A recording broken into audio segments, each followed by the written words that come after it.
네, 여러분, 오늘은 지난주에도 십계명 8계명과 함께 청지기에 대한 이야기를 했잖아요. 양육을 했기 때문에 양육의 내용들을 여러분들과 다루지 않고요.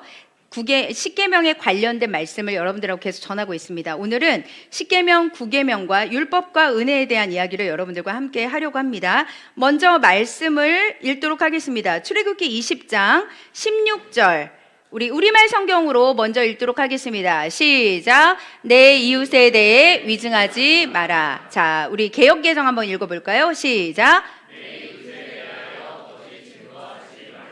아멘. 네, 여러분 오늘은 율법과 은혜를 함께 나눌 거라서 로마서 말씀을 가지고 이야기를 하려고 해요. 우리 로마서 6장 14절 말씀입니다. 우리 화면 띄워주시고 화면 보시고 하셔도 되고, 여러분 성경책으로 오늘 찾으셔야 돼요. 로마서 딱 펴놓고 계세요. 오늘 로마서 말씀을 많이 볼 거니까요.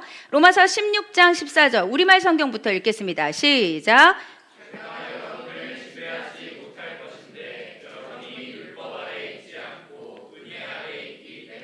네, 개역개정 읽겠습니다. 시작. 죄가 너희를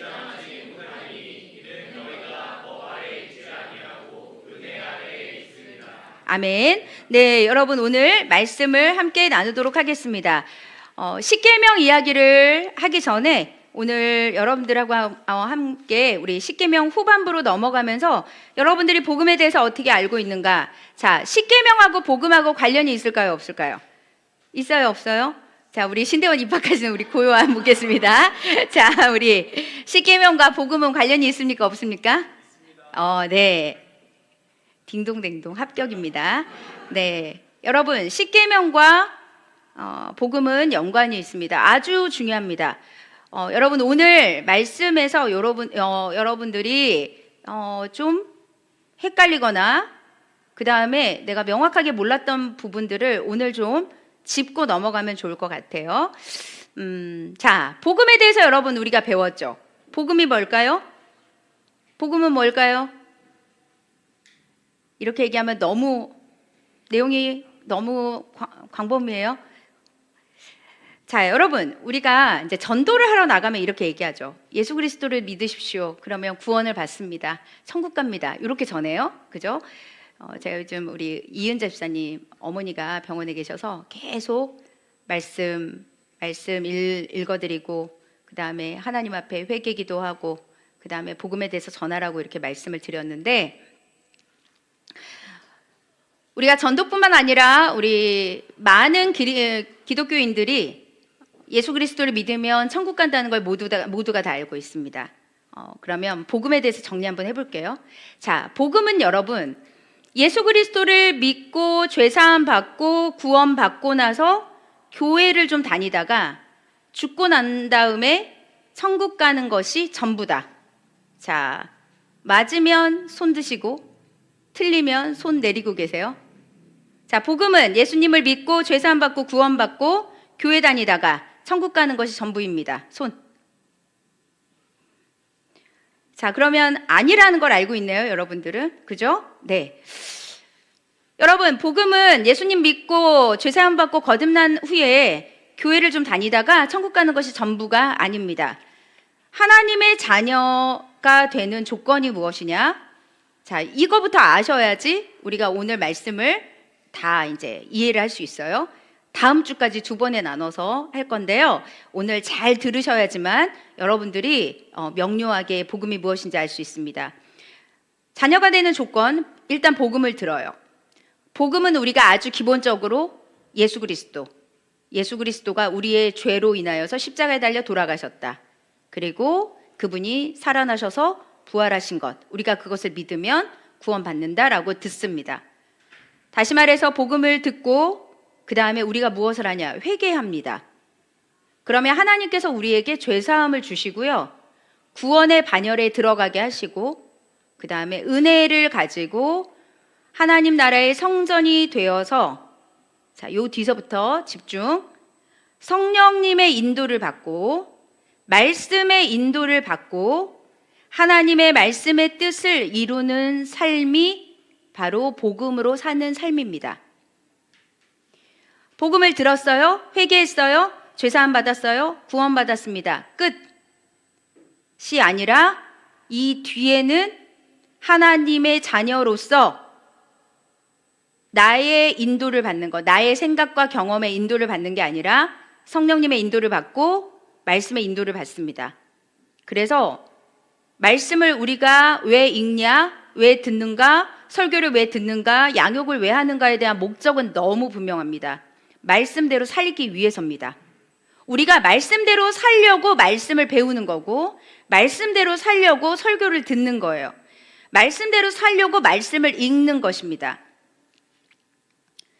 자, 여기까지 하고 나서 우리가 좀 더 가면 무엇을 해야 되냐면, 그리스도의 몸된 교회가 된 우리는 주님께서 오실 때까지 하나님을 매일매일 경험하는 거예요. 그리고 매일매일 하나님을 사랑하고 영적인 일, 마귀의 일을 멸하고 하나님 나라를 기다리면서 이루어가면서 사는 것입니다. 여기까지 모르시는 분 없죠? 여기까지 우리 다 들어서 압니다. 여러분들이 모를 리가 없어요. 왜냐하면 우린 너무 많이 들었거든요. 많이 들었습니다. 자, 근데 여러분, 오늘 제가 무슨 말씀을 하고 싶으냐면, 자, 십계명 양육을 통해서 제가 굉장히 많은 질문을 받았어요.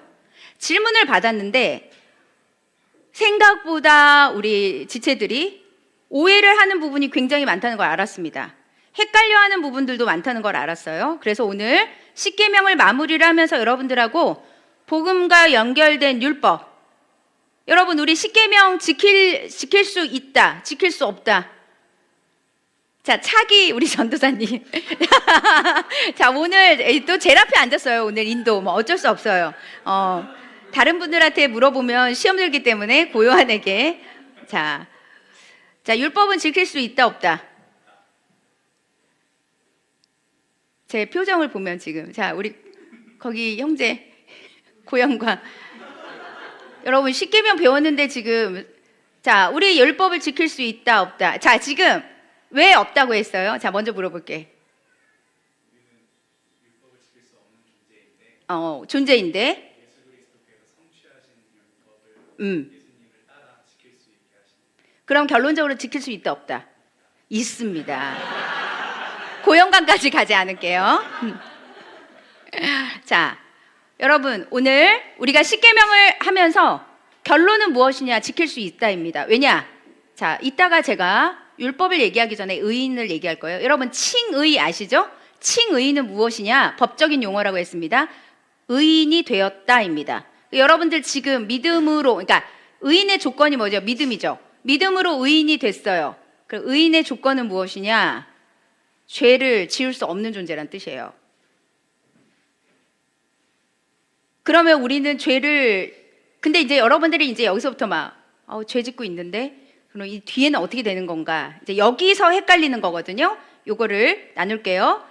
자, 십계명과 율법, 복음과 연결된 율법. 자, 거기에 플러스 오늘 말하려고 하는 건 무엇이냐? 은혜입니다. 은혜. 자, 은혜가 무엇인지를 모르면 우리는 복음을 알 수가 없고, 율법을 정확하게 모르면 은혜도 몰라요.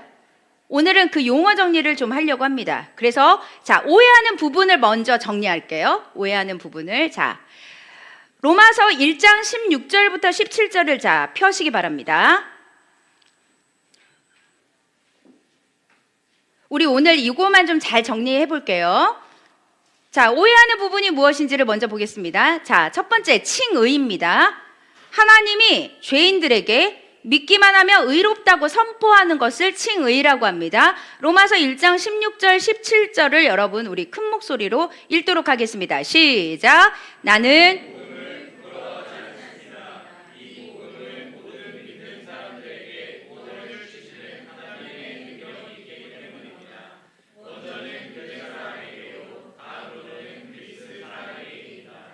복음에는 하나님의 의가 계시되 믿음으로부터 믿음에 기록되기를 의인은 믿음으로 살 것이다 라고 한 것과 같습니다. 저 보세요. 자, 의인이 되는 조건은 믿음이래요. 그러면 믿음을 알아야 되고 칭의를 알아야 되거든요. 자, 예수님을 믿으면 의롭게 된대요. 예수님을 믿으면 죄인이 아니란 뜻이에요.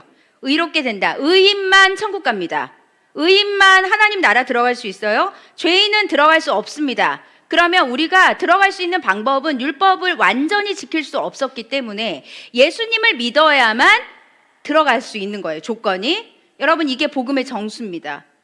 우리는 하는 것이 없는데 하나님을 믿기만 하면 의롭게 되니까 들어가는 거예요. 우리 하나님 나라 복음에서 배웠죠?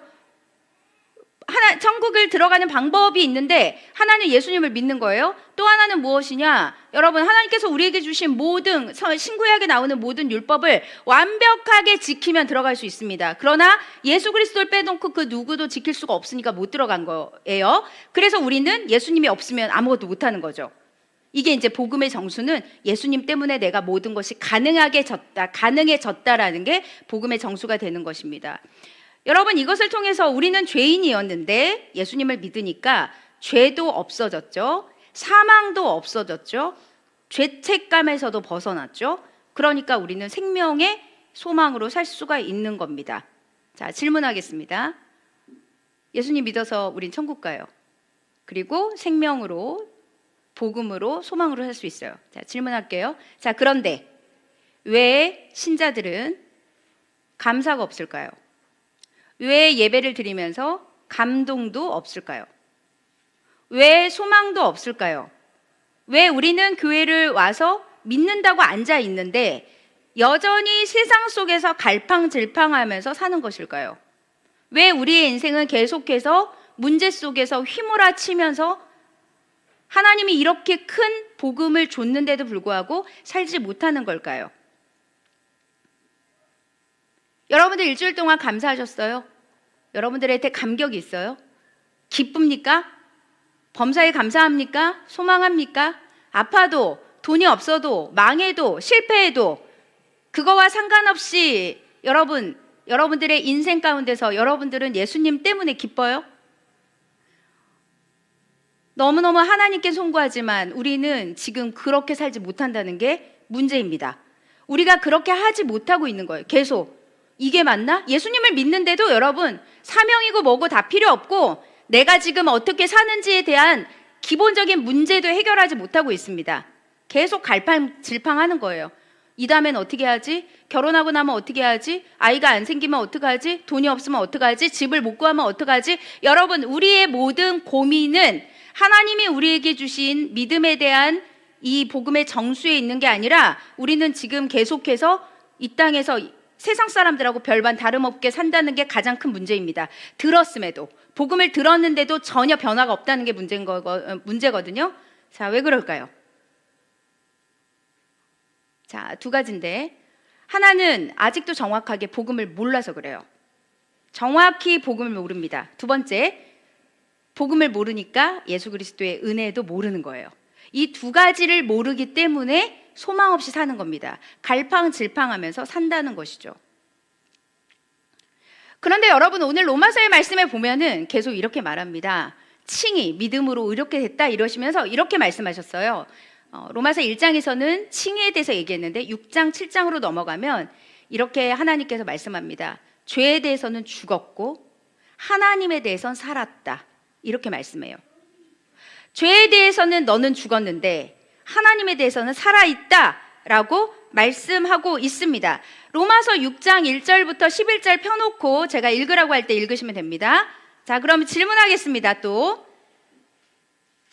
그러면 여러분, 믿는 자가 누군지 알아야 돼요. 믿는 자. 의인이 뭔지 알아요. 의인. 여러분들 각 개인에게 하나님이 의인이라고 했고 당신들은 믿는 사람입니다라고 했습니다. 그럼 내가 누군지를 알아야지 여러분, 요 문제의 구덩이에서 빠져나올 수가 있거든요. 무슨 말이냐? 여러분, 칭의를 이해하지 못하고 복음을 이해하지 못하고 복음을 정확하게 모르잖아요. 여러분, 그러면 우리는 하나님에 대한 사랑을 온전히 알기가 어렵습니다. 하나님의 사랑을 알기 어렵고 은혜에 대한 감사도 없습니다. 그리고 하나님이 설령 우리에게 구원을 주었다고 하는 이 메시지를 들어도 그것에 대해서 감격이 없죠. 왜냐하면 복음을 정확하게 이해하지 못했기 때문에. 자, 그럼 말씀 볼게요. 로마서 6장 6절을 보겠습니다.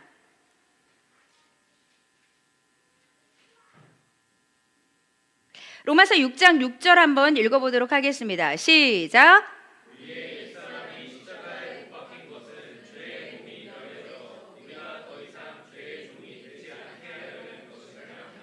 네, 여러분 보세요. 첫 번째로 아까 제가 그 얘기했죠? 죄에 대해서 죽었다부터 할게요. 죄에 대해서 죽었다. 자, 의인은 죄에 대해서 죽은 존재입니다. 죄에 대해서 죽었다는 게 뭘까요? 여기 보면 옛사람이 예수 그리스도와 함께 십자가에 못 박힌 것은 죄의 몸이 죽었다. 자, 그럼 십자가에 못 박힌 것은 죄의 몸이니까 새 사람이에요, 옛사람이에요? 뭐가 죽었어요? 옛사람이 죽었어요. 옛사람이 죽었어요. 죄의 몸이 죽은 것입니다. 그러면 여러분, 죄의 몸이 죽었으면 로마서 6장 12절 보세요.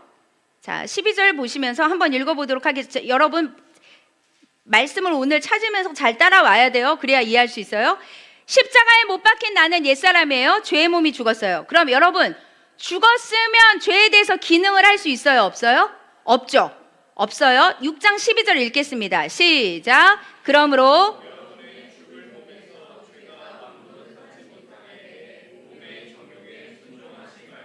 자, 여러분 보세요. 죄에 대해서 죽었대요.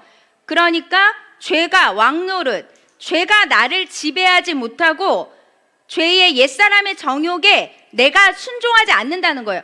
여러분, 살아있으면 순종하게 되거든요. 내가 죽었으면 반응을 할 수가 없다는 거예요. 자, 무슨 뜻이냐?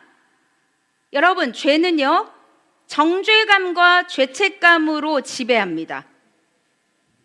그런데 죄가 죽었다는 것은 정죄받을 실체가 존재하지 않는다라는 뜻이에요. 대신에 그러면 여러분, 죄에 대해서 기능하지 못한다. 근데 대신 조건이 있어요. 죄 대신 어디에 지배를 받냐면 은혜의 지배를 받는 겁니다.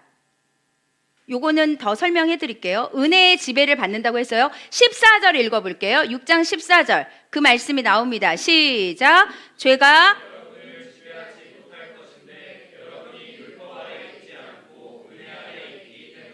네, 여러분. 로마서 말씀은 복음의 진수가 적혀 있는 말씀인데 지금 사도 바울이 이렇게 고백하죠. 죄가 당신들을 지배하지 못할 것인데 그럼 율법 아래 있다. 여러분, 율법 아래 있다는 것은 율법의 저주를 받는 존재다 그랬잖아요. 율법 아래 있다는 것은 율법 때문에 모든 사람이 죽는다는 뜻이거든요. 율법의 저주를 받았다. 왜냐하면 지킬 수 없으니까 결국 심판받아서 그 율법이, 그러니까 율법이 내가 율법을 자유롭게 통치하거나 통제하는 게 아니라 율법을 우리가 전혀 지킬 수 없으니까 율법에 눌려가지고 결국 하나님의 뜻을 이루지 못해서 지옥 가거나 저주받는다. 그 뜻입니다. 근데 오늘 14절에 보면 죄가 지배하지 못하고 율법 아래, 그러니까 저주 아래 있지 않다는 뜻이에요. 대신에 은혜 아래 있다. 은혜 아래 있다는 걸 알아야 됩니다. 그럼 우리의 상태는 어떤 상태냐면 죄의 지배가 아니라 은혜의 상태에 있다는 거예요. 자, 그러면 여기서 조금 더 나아가서 하나님에게 살았다는 걸 말씀해 볼게요. 의인은 죄에 대해서 죽었어요. 옛사람은 죽었어요. 근데 하나님에 대해서는 살았다라는 것을 여러분 무슨 말이냐? 의인은 하나님에 대해서 영원히 살아 있습니다.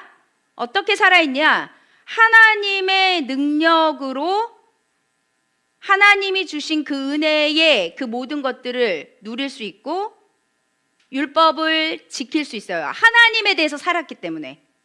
그리고 하나님을 위해서 살 수 있습니다. 자, 여러분, 여기서 정리를 하고 좀 내려가 볼게요. 여러분, 우리가 구원에 대한 복음을 들었고 예수님을 믿으면 구원받아서 우리는 의인이 되었다고 하면서 이렇게 말해요. 죄에 대해서 이제는 해방되었다. 생명의 성령의 법이 우리를 지배한다. 우리는 죄에 대해서 완전히 이제 자유하다. 종노를 하지 않는다. 자, 여기까지 다 알고 있어요, 사람들이. 자, 문제는 여기까지만 알고 있다는 게 문제입니다. 여기서 더 나아가서 하나님으로 살았다. 즉 다시 말해서 하나님이 주시는 새 생명으로 날마다 살아가는 건 놓치는 거예요. 우리가 십계명을 배운 이유도 바로 이겁니다. 자, 그러면 하나만 더 볼게요. 여러분, 그러면 여기서 의인은 죄에 대해서 죽었다고 했죠? 하나님에 대해서 살았다 그랬습니다. 물어볼게요. 의인은 율법에 대해 죽었습니다. 맞다. 손. 여러분 복음을 배웠으면 이거 이제 대답을 해야 되는데, 자, 의인은 율법에 대해서 죽었습니다. 손. 지금 이 손 드신 분들은 양육을 되게 잘 받으신 거예요. 의인은 율법에 대해서 죽었습니다. 자, 율법이 뭘까요? 여러분 복음을 이해할 때 율법을 별개로 놓고 이해를 하게 되잖아요. 그럼 여러분 복음이 뒤틀리게 돼요. 복음에 대해서 명확하게 모르게 됩니다. 그리고 복음을 왜곡하게 됩니다. 율법은 복음에서 매우 중요한 핵심 요소거든요. 근데 오늘 믿음으로 의롭게 된 자가 율법에 죽었다고 했어요. 무슨 뜻일까요? 율법에 죽었다는 거에 대해서 여러분들이 맞다고 손을 들었는데 율법에 죽었다는 게 뭘까요? 율법이 복음과 무슨 상관이 있죠? 그럼 율법을 어떻게 이해해야 될까요? 신자는 율법에 대해서 죽었습니다. 말씀 볼게요. 로마서 7장 4절입니다. 요거 먼저 볼게요. 로마서 7장 4절 우리말 성경으로 읽겠습니다. 시작. 그러므로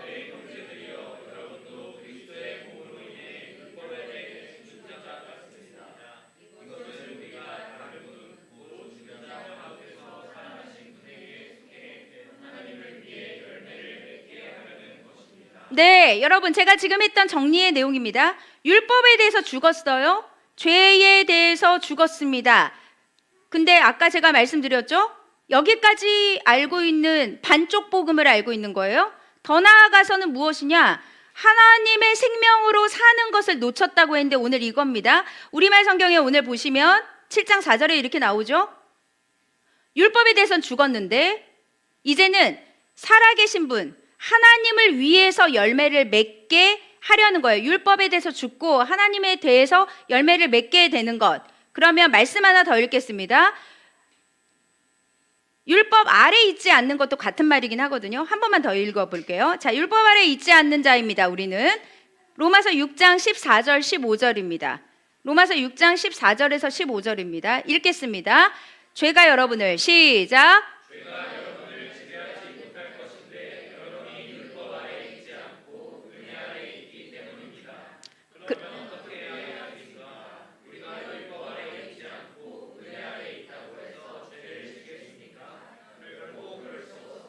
네, 여러분, 이 말씀 굉장히 중요한 말씀이에요. 죄는 우리를 지배하지 못해요. 옛사람은 죽었으니까. 그러니까 율법 아래 있지 않는 거죠. 대신에 조건이 여러분 지금 제가 이번에 양육을 하면서 질문 중에 이제 구원에 대한 그러니까 믿는다고 하는데 율법 아래 있지 않고 구원에 대해서 완전히 하나님은 나를 구원하셨고 나는 천국 갈 수 있다는 믿음이 있긴 한데 은혜 아래서 사는 방법이 뭔지는 전혀 모른다는 걸 제가 알게 됐거든요. 그래서 오늘 이 말씀을 제가 가지고 온 거예요. 여러분들은 율법 아래 있지 않고 은혜 아래 있다고 해서 죄를 짓겠습니까? 결코 그럴 수 없습니다라고 오늘 명료하게 하나님께서 말씀하고 있습니다. 여러분, 많은 성도들이, 많은 크리스찬들이 율법에 대해서 죽었다고 하니까 율법 아래 이제 저주받지 않는다고 하니까 율법은 안 지켜도 된다는 생각이 깊이 박혀 있어요. 독일의 신학자 보네퍼 목사님이 그런 얘기했죠. 율법을 가볍게 여기니까 사람들이 지금 믿고 있는 구원은 전부 값싼 은혜가 돼버렸다라고 말씀하셨거든요. 율법에 대해서 죽었다고 하니까 율법을 안 지켜도 된다고 하니까 그러니까 자 이런 거예요. 예를 들어서 하나님 날 구원했어.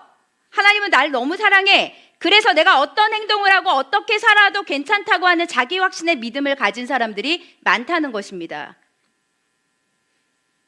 하나님으로부터 온 믿음이 아니라 내가 가지고 있는 확신. 제가 이따가 얘기할 거예요. 구원파에 대한 이야기를 좀 할 겁니다.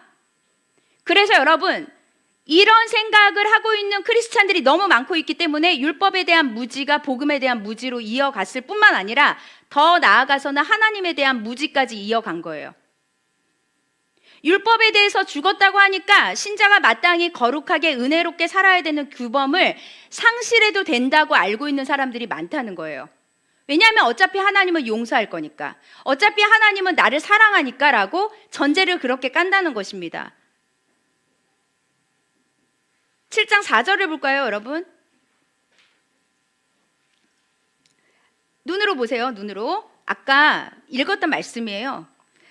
7장 4절에 보면 우리는 예수님 때문에 율법에 대해서 죽은 자가 되었다. 이유가 무엇이냐? 하나님을 위해서, 열매 맺기 위해서. 여러분, 구원파 알아요? 구원파에 선봉장이 있습니다. 2단의 선봉장. 여러분, 구원파에서 수많은 2단이 나왔거든요. 여러분, 거기 박옥수라는 분이 있어요. 하나님의 교회라고 모든 아주 지역마다 어마어마하게 크게 그 교회를 세운, 근데 이분보다 더 뿌리가 깊은 구원파 2단이 있습니다. 권신찬 씨라는 분이 있어요.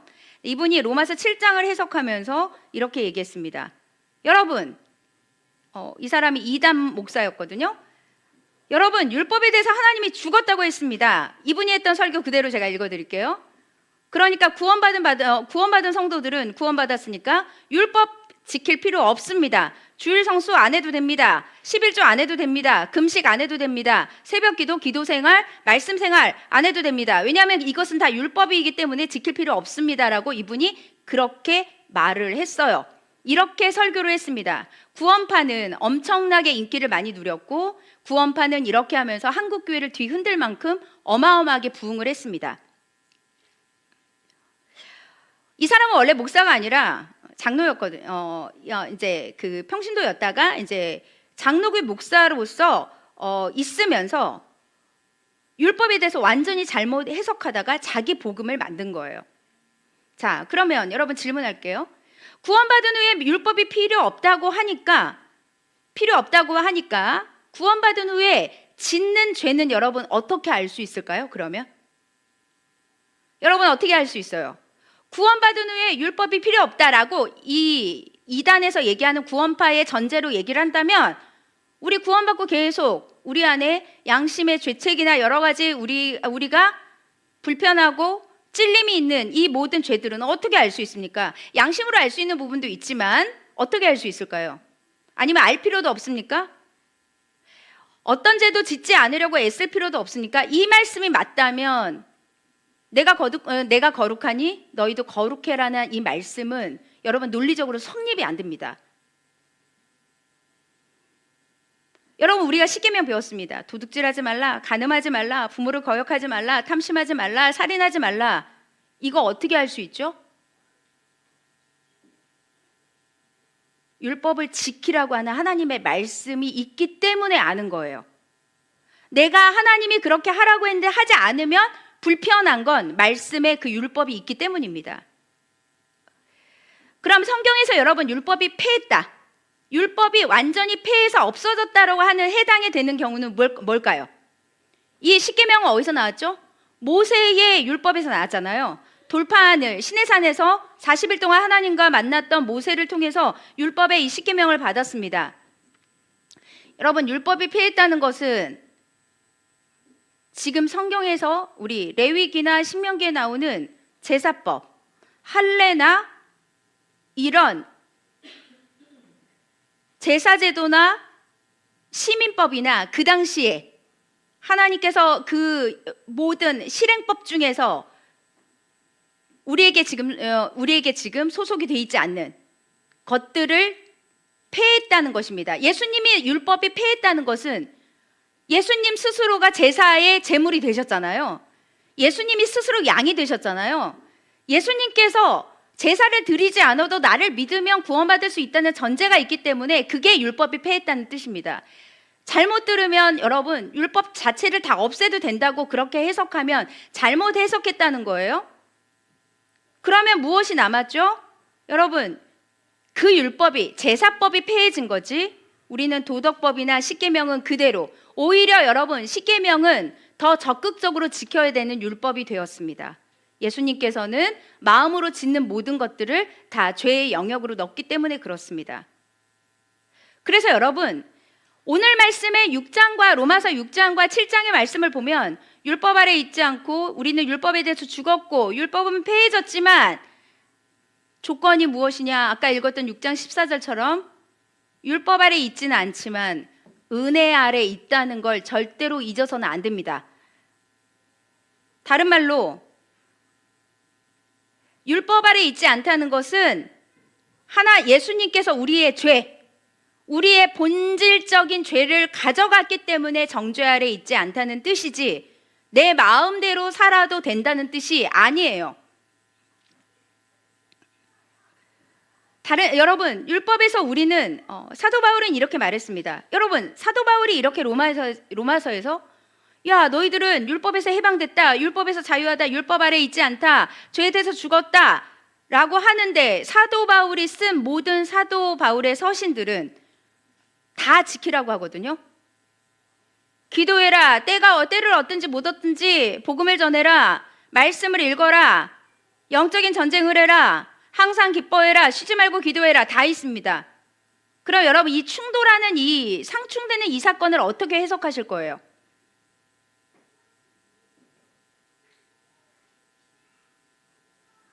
여러분, 크리스찬은 하나님께서 나에게 주신 그 구원의 은혜를 감사하는 표현으로 율법을 지키는 데에 관심을 가져야 되는 거예요. 내가 율법을 지켜서 구원받는 게 아니라 구원을 받았기 때문에 이제 하나님이 관심 가자 하는 것, 하나님이 거룩하게 생각하는 것, 하나님이 기뻐하는 것, 하나님이 원하시는 거에 관심을 가져야 된다는 것입니다. 왜냐하면 구원받아서 옛사람이 아니라 새 사람으로 바뀌었기 때문에 그렇습니다. 도덕적 율법은 폐한 것이 아니라요, 새 계명으로 준 것입니다. 그래서 여러분, 예수님께서 계속 말씀하시죠. 너희가 내 계명을 지키면 내 사랑 안에 거하리라 라고 말씀하셨습니다. 요한복음 15장에 나오죠. 내 계명은 내가 너희를 사랑한 것처럼 너희도 서로 사랑하라, 하나님을 사랑하고 이웃을 사랑해라 라는 게 조건이라는 것입니다. 요한일서에서는 이렇게 나옵니다. 하나님을 사랑하고 하나님의 자녀가 하나님을 사랑하는 것은 그의 계명을 지키는 것이다. 그러니까 하나님의 자녀들이 하나님을 사랑하는 방법은 그의 계명을 지키는 거거든요. 그리고 이렇게 말씀하셨어요. 그의 계명은 무거운 것이 아니로다 말씀합니다. 사도 바울은 뭐라고 했냐면 피 흘리기까지 죄와 싸우라고도 말씀했습니다. 여러분, 만약에 인생의 목적이 죄를 안 지려고 피 흘려서 하는 노력이잖아요. 자, 인생의 목적이 죄를 안 짓는 거에 목적이 있으면 하나님은 우리에게 은혜를 주지 않고 율법을 줬을 거예요. 율법을 훨씬 더 강화시켰을 거예요. 아니야, 그거보다 더 지켜. 10계명이 아니라 100계명? 그렇게 줬을 것입니다. 그런데 하나님은 우리가 주님으로 인하여서 주님의 그 구원의 사랑을 누렸기 때문에 죄 짓지 않기를 원하시는 거예요. 이게 여러분, 우리가 왜곡되게 생각하는 율법을 정확하게 알아야 되는 방법입니다. 사랑하는 사람이 원치 않는 것을 하고 싶지 않은 것이 정상이거든요. 친밀하게 사랑하는 관계라면 율법의 문제, 죄의 문제는 사실 저절로 해결이 됩니다. 여러분, 오늘 잊지 않아야 되는 것 중에 이걸 꼭 기억하세요. 성령으로 행하는 것과, 로마서에서는 성령으로 행하라 이러죠. 성령으로 행하라는 것과 율법을 지키라는 말은 같은 말이에요. 성령으로 행하라 이꼬르 율법을 지키라 같은 말입니다. 하나님의 율법은 하나님의 마음을 반영하는 거기 때문에 하나님 앞에 하나님이 기뻐하는 걸 순종하면서 사는 것이 우리가 온전하게 사는 방법이라는 것입니다.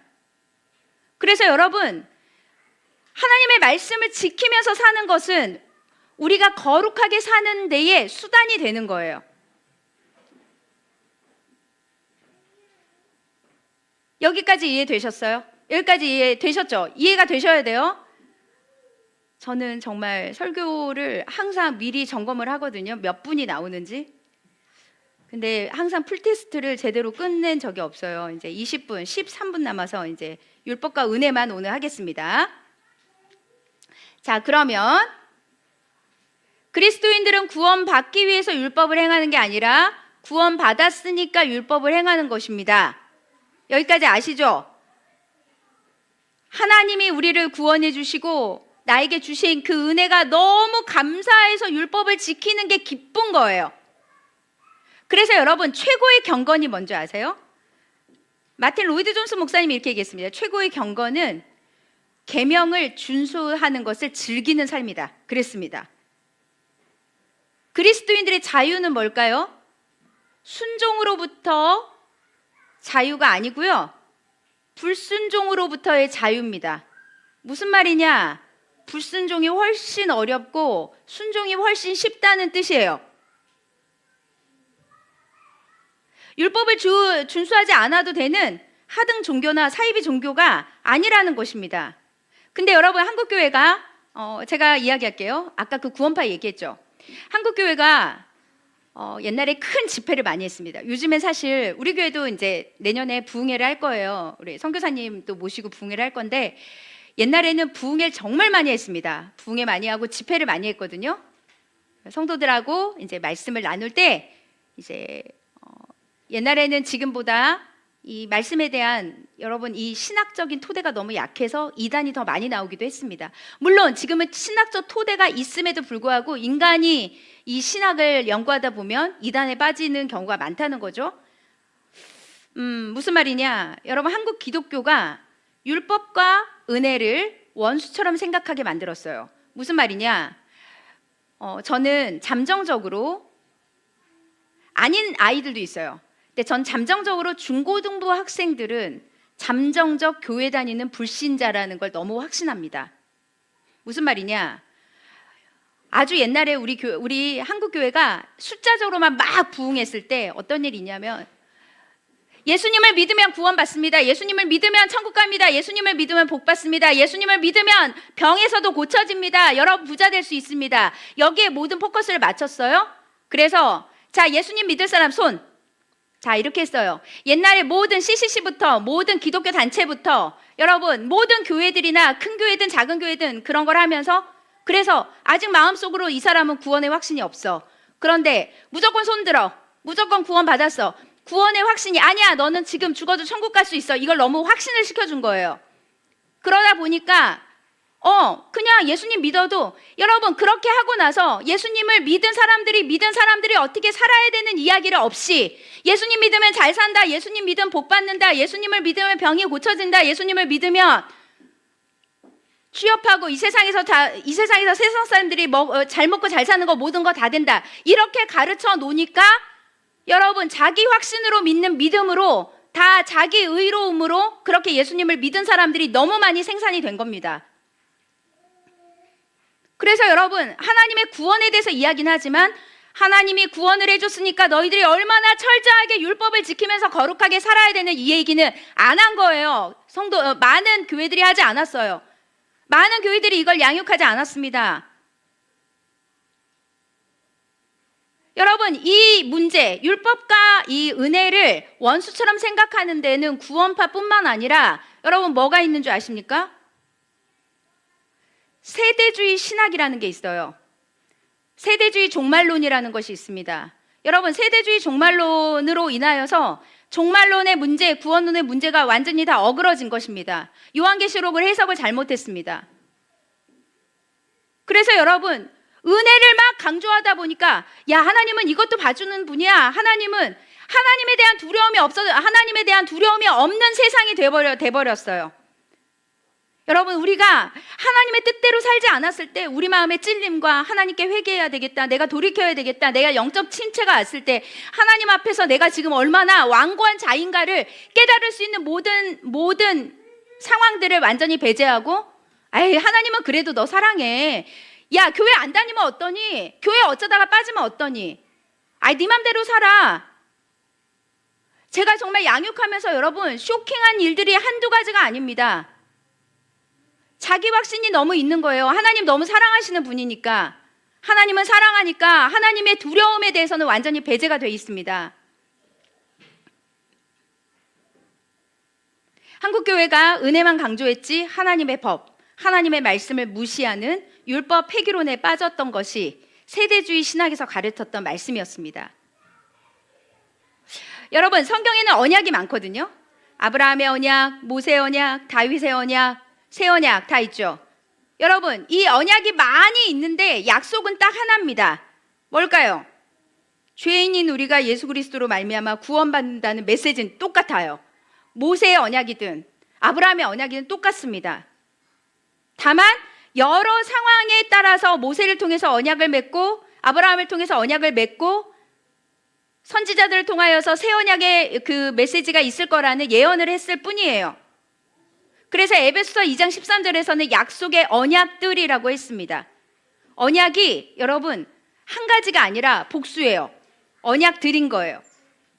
하나님의 약속을 이루는 여러 가지 언약들이 있다는 뜻입니다.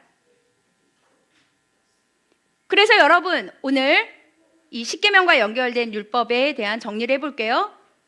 자, 그래서 여러분 율법은 하나님이 선택해서 구원받은 백성들의 삶의 원리입니다. 그래서 여러분 나 외에 다른 신을 섬기지 말라, 우상을 만들지 말라, 하나님의 이름을 망령되이 일컬지 말아라, 안식일을 지키라, 부모에게 순종하라, 살인하지 말라, 간음하지 말라, 도둑질하지 말라, 오늘 말씀 거짓 증거하지 말아라, 다음 주 탐심을 갖지 말아라는 이 말씀을 우리에게 왜 주었냐? 이 말씀에 소극적인 게 아니라 더 적극적으로 성경 66권의 이 말씀이 모두 다 율법이니 그래서 너희들이 하나님의 백성으로 살아가야 되는 원리이기 때문에 이 말씀에 순종하고 살라는 것이 여러분 오늘 율법의 내용이에요. 예수님은 이걸 더 압축했죠. 하나님 사랑해야지. 그리고 이웃을 사랑해야지. 이게 여러분들이 우리가 마땅히 사는 삶의 원리라고 말씀하고 있는 것입니다. 그래서 여러분 우리는 거룩한 하나님의 법을 가지고 십계명이 부담스럽고 교회에서 여러분들한테 요청하는, 교회가 아니죠. 여러분 오해를 하시면 안 돼요. 어떤 오해를 하면 안 되냐면 전소영 목사가 여러분들한테 요청하는 메시지가 아닙니다. 하나님께서 여러분들한테 요청하는 메시지입니다. 목사님은 목사니까 저렇게 얘기하는 게 당연하지 그 얘기가 아니라 이 말이에요. 왜 목사님이 우리한테 이걸 왜 자꾸 강요해? 왜 자꾸 훈계해? 여러분들이 지금 정죄와 훈계를 오해하고 있어요. 훈계하는 것과 정죄하는 것을 헷갈려 하시면 안 됩니다.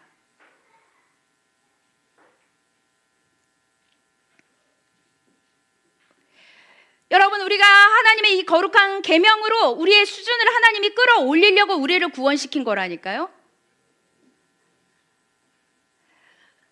우리가 왜 말씀을 읽어야 되죠? 그것이 우리의 삶의 길이 되고 기준이 되기 때문입니다. 그러니까 그것을 보고 나 자신을 살펴보는 거예요. 죄에 빠지지 않으려고 경계하는 것입니다. 죄가 있으면 그 말씀을 읽다가 회개하는 것입니다.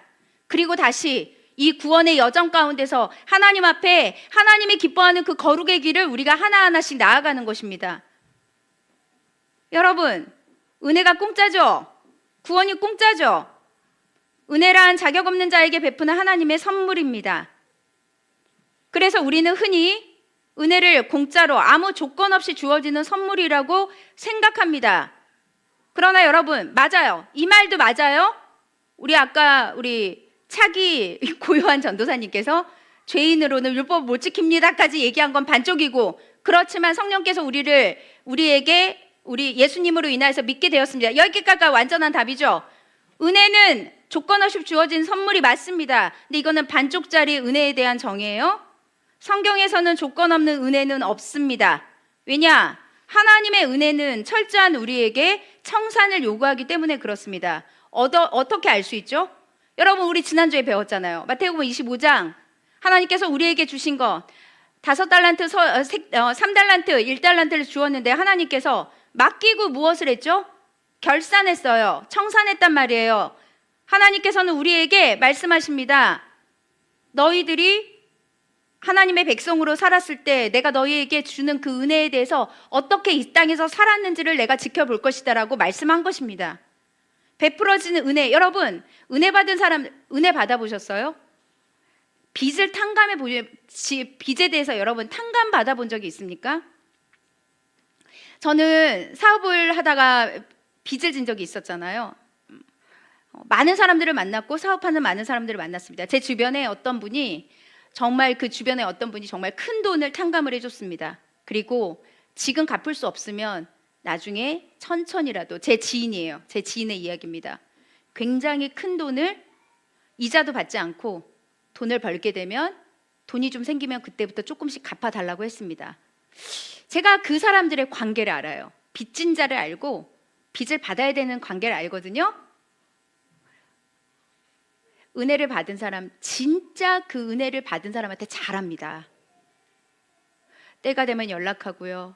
감사하다고 말하고요. 고맙다고 말하고요. 빨리 갚을 수 있도록 제가 하겠습니다. 예의를 다하고요. 정성을 다해서 은혜를 받은 사람에게 굉장히 잘하는 걸 제가 보았어요. 무엇이냐? 우리가 지금 이 율법이 어려운 건 우리 안에 은혜가 없기 때문입니다. 하나님이 나에게 주신 것이 너무너무 많다면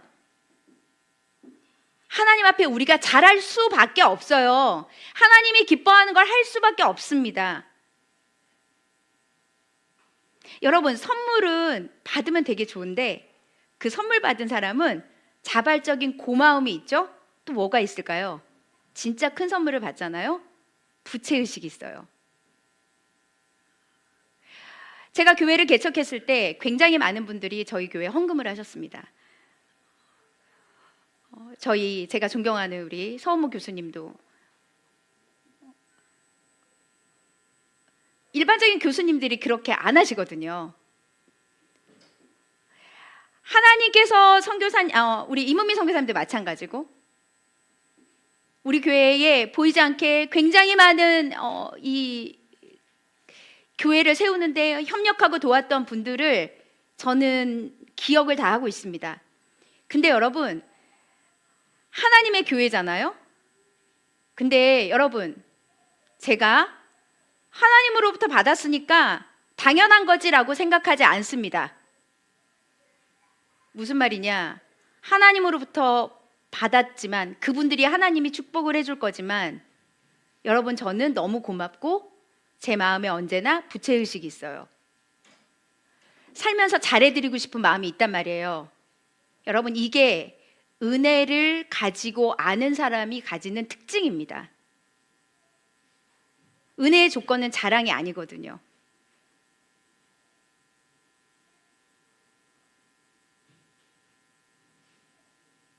그래서 여러분, 은혜를 알면 율법을 지키고, 율법을 알면 내가 얼마나 죄인인지를 알게 되고, 내가 죄인이기 때문에 구원받았기 때문에 하나님 앞에 하나님을 위해서, 하나님을 위하여 내 인생의 사명을 살고 있는 것 너무 당연한 것, 법칙이 이렇게 연결이 되는 것입니다. 여러분, 성찬식을 해야 되기 때문에 마치려고 하는데 요거만 얘기하고 마치겠습니다. 자, 그러면 왜 우리는 요 중간에 영의 사람에 대해서는 다음 주에 하고요. 자, 우리는 그러면 왜 이렇게 하나님의 구원을 받고 은혜를 아는데 순종이 어려울까? 왜 나는 무엇이 문제일까? 여러분, 오늘 제목만 몇 가지만 얘기하겠습니다. 첫 번째, 하나님의 구원을 받았지만 아직 따르지 못하는 것은 여전히 나의 중심적인 이기심과 고지 때문에. 두 번째, 사탄의 공격이 계속해서 하나님과 나 사이를 멀게 하기 때문에. 하나님보다 세상을 더 많이 사랑하는 마음이 아직도 여전히 있기 때문에. 여러분, 마지막이 제일 중요합니다. 아직 거듭나지 않았기 때문입니다. 교회는 와 있지만 아직 하나님에 대해서 정확하게 믿지 않는 걸 믿는다면, 여러분, 믿는 거의 조건이 뭐죠? 예수님을 믿을 때에 죄사함의 전제가 뭐예요? 회개잖아, 회개. 믿음이 부족하다고 결론 내릴 수도 있겠지만 여전히 내 안의 불신앙 때문입니다. 또 하나, 내가 가지고 있는 왜곡된 확신이 믿음이라고 잘못 생각하는 경우입니다. 여러분, 이 내용 다음 주에 연이어서 하도록 하겠습니다. 사랑하는 여러분, 오늘 이 말씀 붙들고 우리 지금 찬양을 좀 부를 시간이 없어서 찬양만 좀 반주만 좀 해주세요. 우리 반주만 좀 해주시고, 여러분 오늘 말씀 좀 정리하면서 기도하도록 하겠습니다. 여러분, 하나님께서 우리에게 주신 계명은 복음과 연관이 되어 있습니다. 복음에 무지하면 율법에 대해서 무지하고 율법에 대해서 무지하면 하나님에 대해서 무지합니다. 그러면 율법과 은혜를 잘못 생각하게 된다는 것입니다. 여러분, 오늘 짧은 시간 동안에 이 말씀을 다 전할 수 없었지만 말씀을 우리 십계명을 정리하면서 성령을 행하는 것이 율법을 지키는 것과 같은 것이라는 것을 여러분 꼭 기억하고 구원받은 백성으로 어떻게 살아야 되는가 우리가 생각해 봐야 되겠습니다. 나는 지금 어떤 상태인가? 나는 회개를 안 해서 아직 교회에 발걸음을 하지만 모태신앙이지만 여러분 아직 거듭나지 않았을 수도 있어요. 자기 확신의 믿음을 가질 수 있습니다. 내 확신이 아니라 정말 믿음이라면 여러분, 우리는 방종하고 내 마음대로 신앙생활을 할 수 없습니다. 그렇게 하면 마음이 불편하고 괴롭거든요. 우리가 이것을 기억하고 깨닫고 우리 하나님 앞에 나아갔으면 좋겠습니다. 이 시간 우리 1분만 기도합시다. 하나님, 내가 율법을 잘못 알고 있었습니다. 은혜도 알지 못했습니다. 하나님, 은혜를 알고 있으면서도 우리는 하나님에 대한 부채의식이 없었습니다. 하나님, 불신앙을 가졌습니다. 나의 확신의 믿음이라고 생각했습니다. 용서하여 주시옵소서. 우리 1분만 기도하도록 하겠습니다. 하나님 아버지, 은혜와 사랑을 아버지 하나님이여 진심으로 감사합니다. 하나님 아버지 하나님, 이 시간 우리에게 아버지 하나님이여 주님께서 주신 이 은혜들을 아버지 하나님이여 주님 앞에 아버지 하나님이여 나누며 아버지 하나님, 주님께서 하나님 아버지 오늘 말씀을 통하여서 아버지 하나님 주님의 아버지 하나님의 말씀 가운데 우리가 나아가기를 소망합니다. 하나님 아버지 하나님, 계명을 지키는 것이 어려운 것이 아니라 우리는 복음을 아직 모르고 있고 우리는 아직 율법이 무엇인지 모르고 있고 아버지 은혜가 무엇인지 깨닫지 못하고 있습니다. 하나님 아버지, 우리가 율법에 대해서 깨닫는 자가 되게 하여 주옵소서. 하나님을 아는 지식으로 아버지 충만한 자가 될 수 있도록 주여 하나님 아버지 인도하여 주시고 은혜 베풀어 주시기를 간절히 기도하오나오니 하나님 아버지 함께하여 주시고 주여 하나님 역사하여 주시옵소서. 하나님 아버지 이 시간 함께하여 주시며 아버지 하나님이여 아버지 하나님, 아버지 우리가 잘못 알고 있는 하나님의 말씀에 대해서 제대로 알게 하시고 온전하게 알 수 있도록 주여 하나님 인도하여 주시고 은혜 베풀어 주시기를 간절히 기도하오나오니 하나님 아버지 하나님 함께하여 주시고 주여 하나님 인도하여 주시기를 원합니다.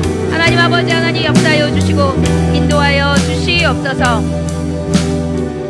하나님 아버지 감사합니다. 하나님, 복음에 대한 무지한 우리들에게 다시 복음을 알 수 있도록 인도하여 주시고 율법을 다시 알게 하여 주옵소서. 하나님을 아는 지식이 무엇인지 명확하게 알아서 아버지 하나님, 하나님의 구원받은 백성들이 아버지 거룩하게 사는 것이 아버지 하나님이 우리에게 마땅하고 이것이 더 자유롭게 사는 방법이라는 것을 우리가 깨닫기를 소망합니다. 아직 거듭나지 않은 사람들이 있다면 주여 회개의 길을 열어 주시옵소서. 내가 죄인이라는 걸 깨닫게 하여 주시옵소서. 자기 확신의 믿음을 가진 자들이 있다면 그것이 올바른 믿음이 아니라고 하나님 깨닫게 하여 주시옵소서. 하나님 아버지, 불신앙 가운데 있는 자들에게 아버지 하나님 온전한 믿음, 나 때문에 예수 그리스도께서 십자가에 달려 돌아가셨다는 것을 깨달으며 하나님께 나아갈 수 있도록 주여 인도하여 주시고 은혜 베풀어 주시옵소서. 감사드리며 주 예수 그리스도의 이름으로 기도합니다. 아멘. 네, 앞에만 켜주시고요. 우리 여기는 불 꺼주시기 바랍니다. 우리 성찬을 진행하도록 하겠습니다.